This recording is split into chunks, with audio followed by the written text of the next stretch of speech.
ख्रिस्त में मसीही विश्वासी,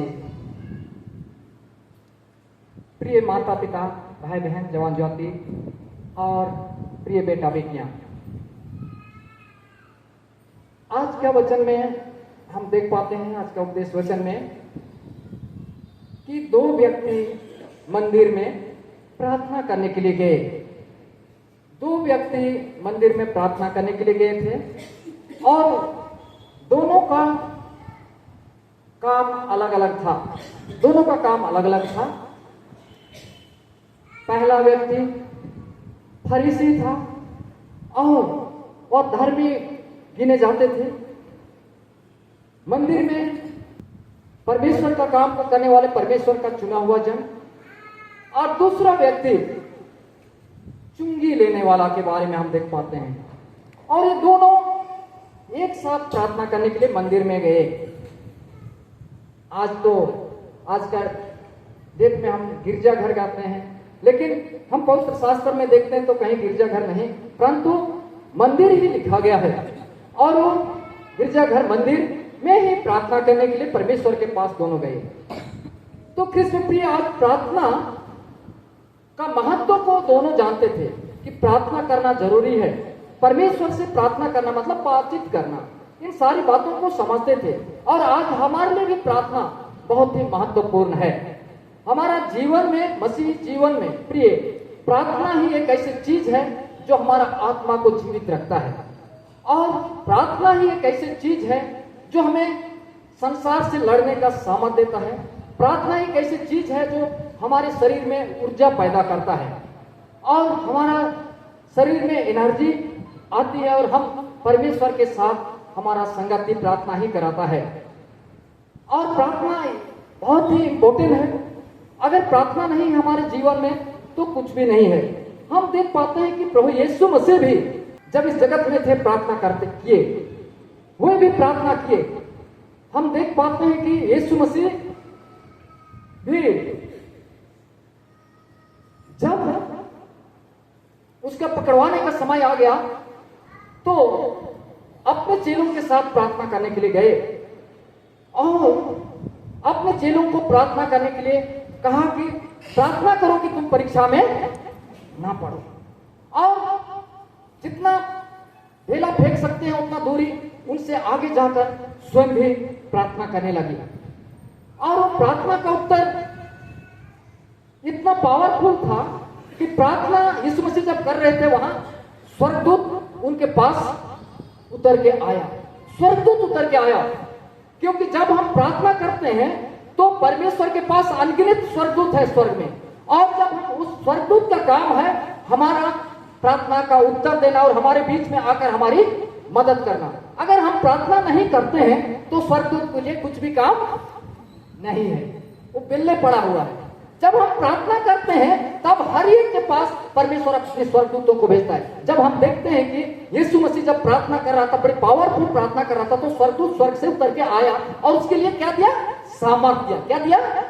सामर्थ्य। तो आज हमारे लिए प्रार्थना उतना ही इंपॉर्टेंट है जितना उस यीशु मसीह के लिए था।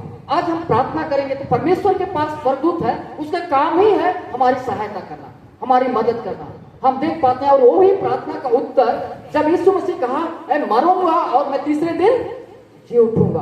और यीशु मसीह बैरियों के हाथ में पकड़े गए, मारे गए और तीसरे दिन जी उठे। लेकिन जी उठने से पहले कब्र पर क्या था? कब्र के ऊपर बहुत बड़ा एक चट्टान, पत्थर लगाया गया था। उस चट्टान को किसने हटाया? स्वर्गदूत। वही प्रार्थना का उत्तर है, यीशु मसीह स्वयं नहीं हटाया। यीशु मसीह का जी उठने से पहले स्वर्गदूत जाकर उस पत्थर को क्या कर दिया? हटा दिया। आज हमारे एक एक के जीवन में वो बड़ा चट्टान, वो पत्थर, आज बोझ हमारे ऊपर भी दबा हुआ है, दबा हुआ है। जो संसार की चिंता, परेशानी, बीमारी, कई प्रकार के वो जो चट्टान हमारे ऊपर क्या हुआ है?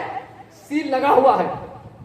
और उस सील को, उस पत्थर को हम प्रार्थना करते हैं तब वो स्वर्गदूत आकर हमारे इस बोझ को, उस पत्थर को क्या कर लेता है? लुढ़का लेता है। तो प्रार्थना बहुत ही जरूरत है कि हम प्रार्थना करें। और प्रार्थना करेंगे तो परमेश्वर अपना दूतों को भेजेगा, जो परमेश्वर के पास स्वर्गदूत है वो आकर हमारी उस चट्टान को क्या कर लेगा, लुढ़का लेगा, हमें हल्का कर लेगा। तो कृष्ण प्रिय, आज प्रार्थना हमारे लिए बहुत जरूरी है। तो हम यहाँ पर देख पाते हैं कि एक शहर में एक जगह पे एक न्यायाधीश रहते थे और वहीं पर एक विधवा औरत भी रहती थी। और वो विधवा औरत उस न्यायाधीश के पास जाकर बार बार कहती थी कि मेरा न्याय चुका ताकि मेरा मुद्दे से मैं बच जाऊं। वो बार बार, लेकिन वो न्यायाधीश ना तो परमेश्वर से डरता था ना किसी व्यक्ति से डरता था। लेकिन जो विधवा औरत थी बार बार जाकर उससे हर रोज जाकर उसको तंग कर दी कि मेरा न्याय चुका ताकि मेरा मुद्दे से मैं छुटकारा पाऊं। रोज उसके पास जाकर वो तंग कर दी। उसने आखिरी में सोचा कि मैं इसका न्याय चुका दूं, अगर न्याय नहीं चुकाऊंगा तो ये मेरा नाक में दम निकाल देगी, इसलिए मुझे इसका न्याय चुकाना है। आखिरी में थक के उसने उस विधवा औरत का बार बार जाके जब वो प्रार्थना करने लगी, प्रार्थना मतलब हम दूसरे से क्या करना है, मांगना, दूसरे से रिक्वेस्ट करते हैं हम किसी चीज की मदद के लिए, चाहे गाड़ी का मदद हो, चाहे पैसे की मदद हो या कोई बात हो, तो प्रार्थना मतलब मांगना। तो उस लेडी जो विधवा औरत थी वो बार बार जाकर उस न्यायाधीश को तंग कर दिए, वो मांगने लगी कि मेरा न्याय चुका। और आखिरी में उस तंग आकर उस न्यायाधीश ने, जबकि परमेश्वर से भी नहीं डरता था ना आदमी से नहीं डरता था, लेकिन उसका बार बार जाके जब वो बोलने लगी कि मेरा न्याय चुका, तो उसने सोचा कि मैं इसका न्याय चुका देता हूं, ऐसे ना हो कि बार बार आकर मेरा नाक में दम निकाल दे, और उसका न्याय चुकाया। तो प्रार्थना मतलब यही है, हम बार बार जब प्रभु के पास आते हैं, जब हम प्रार्थना करते हैं, जब हम मांगते हैं, प्रभु हमारी उत्तर देता है और हमारी वो चट्टान रूपी जो संसार की बोझ है, उस बोझ से क्या करता है प्रभु, हम लोग को हमारे ऊपर से क्या करता है, लुढ़का देता है, स्वर्गदूता का लुढ़का देता है। इसलिए प्रार्थना बहुत ही जरूरी है प्रिय। हमारे लिए जितना शारीरिक आहार की रोटी भोजन की आवश्यकता है, उतना प्रार्थना की भी जरूरत है। हम अधिक प्रार्थना, अधिक आशीष, कम प्रार्थना, कम आशीष। तो प्रार्थना, दो व्यक्ति प्रार्थना करने के लिए गए, लेकिन हम यहाँ देखते हैं कि प्रार्थना करने का भी तरीका होना चाहिए। वो यहाँ पर हम देख पाते हैं कि वो फरीसी जब प्रार्थना करता है तो सबसे पहले वो प्रार्थना करने के लिए जाता है और बड़े श्रद्धा के साथ वो प्रार्थना करता है, कहता है कि हे पिता, मैं तो एक धर्मी व्यक्ति हूं, मैं उपवास रखता हूं सप्ताह में 2 बार, और मेरा सब 10वां अंश का सब कमाई का 10वां अंश भी मैं भेंट चढ़ाता हूं, मैं सब कुछ देता हूं प्रभु। औरों के जैसा पापी और औरों के जैसा लूटने वाला या चोरी करने वाला या व्यभिचारी नहीं हूं, ना तो इस चुंगी लेने में उसको भी तुलना करके कहता है, ना तो मैं इस चुंगी लेने वाला की तरह हूं। ऐसे करके वो प्रार्थना करता है और उसका प्रार्थना को वो चुंगी लेने वाला सुनता है। और कृष्ण प्रिय, यहाँ पर हम देख पाते हैं कि वो चुंगी लेने वाला परमेश्वर के पास आता है बड़े दीन और नम्र होकर, और स्वर्ग की ओर अपने आंख को भी उठाना नहीं चाहा, लेकिन उसने बड़ी दीनता और नम्रता के साथ कहता है कि हे पिता, मैं तो पापी हूं, मुझ पर दया कर। और बड़े दीन और नम्र होकर वो प्रार्थना करता है। कृष्ण प्रिय, प्रार्थना का जवाब मिलता है और ना तो धर्मी ठहराया जाता है, परंतु यहाँ हम देख पाते हैं कि वह चुंगी लेने वाला व्यक्ति का प्रार्थना सुनी जाती है, परमेश्वर उसको प्रार्थना का उत्तर देता है। और कृष्ण प्रिय, वह धर्मी ठहरा कर वहां से अपने घर के लिए चला जाता है। तो आज का वचन का उद्देश्य है, आज वो फरीसी तो था, वो परमेश्वर का चुना हुआ व्यक्ति तो था, परंतु उसके अंदर एक चीज की कमी थी। उसके अंदर क्या था? अहंकार। क्या था? अहंकार, घमंड। और वो घमंड के कारण से वो, मैं तो फरीसी हूं, मैं तो परमेश्वर का चुना हुआ व्यक्ति हूं, जबकि उस टाइम में लोग फरीसी, याजक, महायाजक लोग को धर्मी जन गिने जाते थे, उनको धर्मी कहा जाता था। और जो चुंगी लेने वाले हैं, बिजनेसमैन है, उनको नीचा देखा जाता था। लेकिन कृष्ण प्रिय यहाँ पर वो फरीसी धर्मी नहीं गिना जाता है, क्योंकि उसके अंदर एक कमी थी, जो उसके अंदर घमंड। क्योंकि हम वचन में देखते हैं तो परमेश्वर घमंडियों से नफरत करता है, घमंडियों से नफरत करता है, और वही घमंड उसके अंदर था, इसलिए उसका प्रार्थना सुनी नहीं जाती है। लेकिन प्रार्थना तो उसका सुनी गई जो चुंगी लेने वाला था, जिसको लोग कुदृष्टि से देखते थे, नीचा देखते थे, और उसकी प्रार्थना सुनी जाती है, क्योंकि उसने कैसे प्रार्थना किया, अपने आप को क्या किया, दीन किया, अपने आप को क्या किया, नम्र किया, और वो दीन और नम्र ही उसका प्रार्थना सुनी जाती है। आज कृष्ण प्रिय, आज हमारे जीवन में भी आज अपने आप को दीन और नम्र करने की आवश्यकता है। जैसे प्रभु यीशु मसीह को हम देख पाते हैं कि वो परमेश्वर का भेजा हुआ पुत्र था, परमेश्वर का जन था, वह परमेश्वर की इच्छाओं को वह पूरा करने के लिए इस जगत में आया, परमेश्वर की इच्छा को पूरा करने के लिए, जो परमेश्वर के आदेश थे उसको पूरा करने के लिए। लेकिन हम आज जगत के जीवन में जब हम जीते हैं, हम हर एक इंसान का एक व्यवहार होता है कि हम अपने लिए जीते हैं, अपने परिवार के लिए जीते हैं, अपने इच्छाओं को हम क्या करते हैं, पूरा करने का कोशिश में रखते हैं।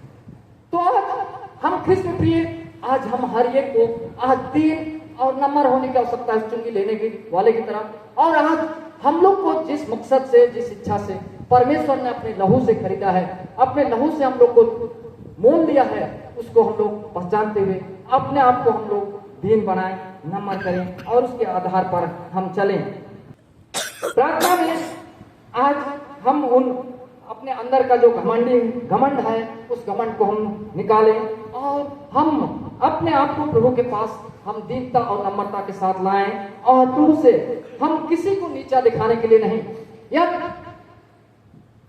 या तो अपना इच्छाओं को पूरा करने के लिए नहीं, लेकिन आज हम परमेश्वर का इच्छाओं को पूरा करने के लिए, और हम एक दूसरे के लिए हम प्रार्थना करें, और अपने पड़ोसियों के लिए हम प्रार्थना करें, और हम कोई बीमार व्यक्ति है उनके लिए प्रार्थना करें। आज हम जब दूसरे के लिए प्रार्थना करते हैं प्रिय, दीन और नम्र होते हैं, हम दूसरे के लिए प्रार्थना करते हैं, अपने पापों को कबूल करते हुए प्रार्थना करते हैं, हमारी प्रार्थना जैसे चुंगी लेने वाला का प्रार्थना सुनी गई, ऐसे हमारी प्रार्थना सुनी जाएगी। और हमारे लिए जब हम दूसरे के लिए जब हम प्रार्थना करते हैं, और दूसरे का के लिए जब हम मांगते हैं, प्रार्थना हमारी ओर टकरा के वापस आता है। मैं बार बार बताने का प्रयास करता हूं कि जैसे फुटबॉल को हम देखते हैं, जब हम दीवार में उसको टकराएंगे वह वहीं पर चिपक नहीं जाता है, लेकिन वो बॉल वापस जिधर से हम उसको टकराएंगे दीवार में, उधर ही वापस लौट के आता है। ऐसे आज हम दूसरे के लिए प्रार्थना करें, और दूसरे की चिंता करें, और दूसरे की सहयोग करें, तो वो प्रार्थना का आशीष हमारे घर के लिए, हमारे परिवार के लिए, अपने जीवन के लिए वह वापस लौट आता है। तो कृष्ण प्रिय, आज हम प्रार्थना करें, हम एक दूसरे के लिए हम प्रार्थना करें। जैसे मत्ती 7:7 में कहा गया है, मांगो तो तुम्हें दिया जाएगा, और ढूंढो तो तुम पाओगे। आज प्रार्थना करना है, हम लोग को मांगने के लिए कहा है। आज हम मांगे, परमेश्वर के पास आए प्रिय, परमेश्वर हमारी प्रार्थना को सुनेगा और उत्तर देगा, क्योंकि परमेश्वर दयालु है, प्रेमी परमेश्वर है, हमारे साथ वह रहता है। आज का वचन कहता है, जिसको लोग धर्मी समझते थे उसकी प्रार्थना नहीं सुनेगी। लोगों ने तो उसको धर्मी गिनते थे, उस फरीसी को लोग धर्मी, अपने समाज में इज्जत देते थे, सम्मान देते थे, उसको धर्मी गिनते थे, लेकिन उसका धर्मी गिना जाना कोई लाभ नहीं हुआ, क्योंकि यहाँ पर परमेश्वर उसका प्रार्थना को ग्रहण नहीं करता है। तो इसीलिए लोग के सामने दिखावा का प्रार्थना नहीं, लेकिन आज परमेश्वर के पास ग्रहण योग्य हमारी प्रार्थना हो, ताकि परमेश्वर हमारी प्रार्थना को सुने प्रिय, और उस प्रार्थना का हमारे जवाब मिले, और उस प्रार्थना का आशीष हमारे घर में ठहरे, हमारे परिवार में ठहरे। हम अपने आप को से का गलतियों को क्षमा मांगते हुए हम प्रार्थना करें। आज का मूल वचन होगा, हमारी प्रार्थना कैसी हो। हमारी प्रार्थना हमारे लिए सवाल, क्वेश्चन मार्क है यार। हमारी प्रार्थना कैसे होना चाहिए, सवाल हमारे लिए है। हमारी प्रार्थना कैसे होना चाहिए, कैसे? फरीसी की प्रार्थना की तरह, कि चुंगी लेने वाला की प्रार्थना की तरह। आज हमारे लिए क्वेश्चन है, हमारी प्रार्थना कैसे हो। प्रार्थना हमारा नम्र और दीन होना चाहिए। हमारा प्रार्थना प्रभु के पास ग्रहण योग्य होना चाहिए। हम एक दूसरे के लिए हम प्रार्थना करें और हम परमेश्वर के सम्मुख हमारी प्रार्थना ग्रहण किए जाए। प्रार्थना बहुत ही आवश्यकता है, जरूरत है। जो प्रार्थना हमारा आत्मिक भोजन है और प्रार्थना हमारा परिवार के लिए एक मार्गदर्शक है। प्रार्थना मतलब प्रभु का उपस्थिति हमारे बीच में होती है, परमेश्वर की आत्मा हमारे बीच में होती है। जब हम प्रार्थना करते हैं तो परमेश्वर से हमारा संबंध जुड़ जाता है, परमेश्वर के साथ हमारा लिंक जुड़ जाता है और आमने सामने हम परमेश्वर के साथ बात करते हैं। इसलिए आज हम प्रार्थना दूसरे का, हम ज्यादातर हमारे चर्च में हमारा इच्छा होता है कि हम दूसरे आकर हमारे लिए प्रार्थना करें।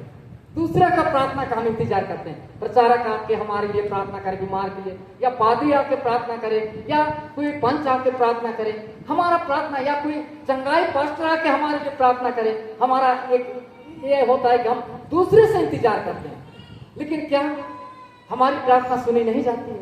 सबका प्रार्थना सुना जाता है। जबकि एक चुंगी लेने वाला का प्रार्थना को प्रभु ने सुना, तो क्या हमारी प्रार्थना नहीं सुनेगा? सुनेगा। लेकिन हमारी इच्छा है कि दूसरा आके हमारे लिए क्या करे? प्रार्थना करें। हम बीमार हो गए तो दूसरे को फोन करेंगे कि वो आकर हमारे लिए क्या करे? प्रार्थना करें। हमें स्वयं प्रार्थना करना है, विश्वास के साथ प्रार्थना करना है। हमारा विश्वास का मसल को हमें क्या करना है? मजबूत करना है। हमारा कमर को विश्वास से का पेट से क्या करना है? कसना है। और हम प्रार्थना करेंगे। परमेश्वर के लिए कोई काम कठिन है क्या? कोई काम कठिन है। हर एक काम उनके लिए संभव है। हम इंसान के लिए कठिन हो सकता है, परमेश्वर के लिए संभव है। यीशु मसीह के नाम से हम विश्वास के साथ अगर प्रार्थना करते हैं, प्रभु हमारी प्रार्थना का उत्तर देगा। इसलिए आज हम हर एक के लिए बहुत ही प्रार्थना का आवश्यकता है और हम दूसरे का इंतजार ना करते हुए प्रार्थना, हम स्वयं हमारी समस्या के लिए, हमारी जरूरत के लिए, हमारे बेटे बेटियों के लिए, हमारी बीमारी के लिए हम प्रार्थना करें। प्रार्थना का उत्तर प्रभु हमारे लिए जरूरी बहुत ही जल्द देते हैं, लेकिन हमारा विश्वास की कमी के कारण हम प्रार्थना में हमारा प्रार्थना का उत्तर हम अपने आंखों के सामने नहीं देख पाते हैं। कृष्ण प्रिय, आज का वचन आज हमें दीन और नम्र होने के लिए बताता है। आज अहंकार और घमंड को, उस फरीसी का अहंकार और घमंड को जैसे हम देख पाते हैं, उसका प्रार्थना तो किया लेकिन उसका प्रार्थना नहीं सुनी गई। आज वो घमंड के कारण, तो आज अहंकार और घमंड आज प्रभु से दूर कर देता है। इसलिए आज हम लोग अहंकार हो, घमंड हो अपने अंदर, चाहे बुद्धि का घमंड हो या धन का घमंड हो या पैसा का घमंड हो या गाड़ी का, बंगला का, किसी चीज का घमंड हो, तो उसको हम लोग खत्म करें प्रिय। और आज हम प्रभु के पास आए, अपने आप को दीन करें, नम्र करें, प्रभु के पास हम छोटा बनाएं, अपने आप को शून्य बनाएं। जबकि प्रभु यीशु मसीह परमेश्वर का पुत्र थे और सामर्थ्य परमेश्वर का पुत्र थे, लेकिन वो अपने आप को क्या कर दिया? शून्य कर दिया। जब इस जगत में आए वो अपने आप को शून्य कर दिया, अपने आप को छोटा कर दिया और उनके लिए प्रार्थना किया जिन्होंने उनके लिए ताड़ना दे रहे थे, जिन्होंने क्रूस पे लटका रहे थे। उनके लिए कहा, पिता इन्हें क्षमा कर, ये नहीं जानते कि क्या कर रहे हैं। तो आज प्रिय, आज जब हम प्रिय प्रभु परमेश्वर का हम बेटे और बेटियां हैं, हम उस पवित्र प्रभु का, तो आज हमें भी अपने आप को दीन और नम्र करते हुए एक पवित्रता के साथ जिए और परमेश्वर के राज्य के लिए हम अपने आप को तैयार करें। प्रभु परमेश्वर आज हमें उस चुंगी लेने के वाले की तरह अपने आप को, हम हर एक को पवित्र आत्मा दे के हम अपने आप को दीन और नम्र करते हुए प्रभु के पास आए। हमारे गुमला मंडी के हर एक बुजुर्ग माता पिता और भाई बहन हर एक के लिए अपने पवित्र आत्मा दे के हम अपने आप को पहचाने, अपने आप को जाने कि मैं लहू से खरीदा गया हूँ, मैं लहू से मोल लिया गया हूँ। मुझे अपने आप को दीन करना है, अपने आप को नम्र करना है। आज हम कहें, प्रभु से मैं प्यार करता हूं, प्रभु से मैं जुड़ा हुआ, परमेश्वर से प्रेम करता हूं, लेकिन अगर हम अपने परिवार से हम प्यार नहीं कर सकते, अपने परिवार खानदान से प्यार नहीं कर सकते, अपने पड़ोसी से नहीं प्यार कर सकते, तो परमेश्वर से प्यार करते हैं क्या? हो सकता है संभव नहीं है। जब हमारे घर में है उससे हम प्यार नहीं कर पा रहे हैं, जब हमारा पड़ोसी हमारे पड़ोस में है उससे प्यार नहीं कर पा रहे हैं, तो कदापि नहीं, हम परमेश्वर जो उसको तो हम देख भी नहीं पा रहे हैं, तो कैसे हम उससे प्यार करते हैं, कर सकते हैं? जिससे हम आंख से देख रहे हैं, जो हमारे साथ में हमारे घर में है और उससे हम नहीं कर पा रहे हैं, हमारे पड़ोस में है उससे, तो जिससे हम उठना बैठना रहना खाना पीना साथ में, तो कैसे परमेश्वर से प्यार कर सकते हैं। तो आज प्रिय, आज हम परमेश्वर से प्यार करते हैं तो हम अपने आप को दीन करें, नम्र करें और हम अपने आप को छोटा करें उस चुंगी देने वाले की तरह, और हम प्रभु के निकट आएंगे। प्रभु हम हर एक के लिए अपनी पवित्र आत्मा और सामर्थ्य और अपने आप को दीन और नम्र करते हुए प्रभु के राज्य के लिए हम तैयार हो। हमारे संसार का जीवन ही काफी नहीं है प्रिय, ये जीवन हमारा 60 साल 70 साल या 80 साल और अधिक स्वस्थ रहेंगे तो 120 साल के बाद समाप्त होने वाला है, कोई नहीं बचेंगे। लेकिन वो जीवन परमेश्वर हमारे लिए देने वाला है, वो जीवन स्वर्ग में जो कभी खत्म होने वाला नहीं है। उस जीवन को प्राप्त करना है तो आज अपने आप को हम दीन और नम्र करते हुए उस चुंगी लेने वाले की तरह हम परमेश्वर के निकट आए। प्रभु परमेश्वर आज के इस वचन के द्वारा हम हर एक को बहुत का आशीष दे, अपनी पवित्र आत्मा की तरह हमें अगुवाई करें। आमीन।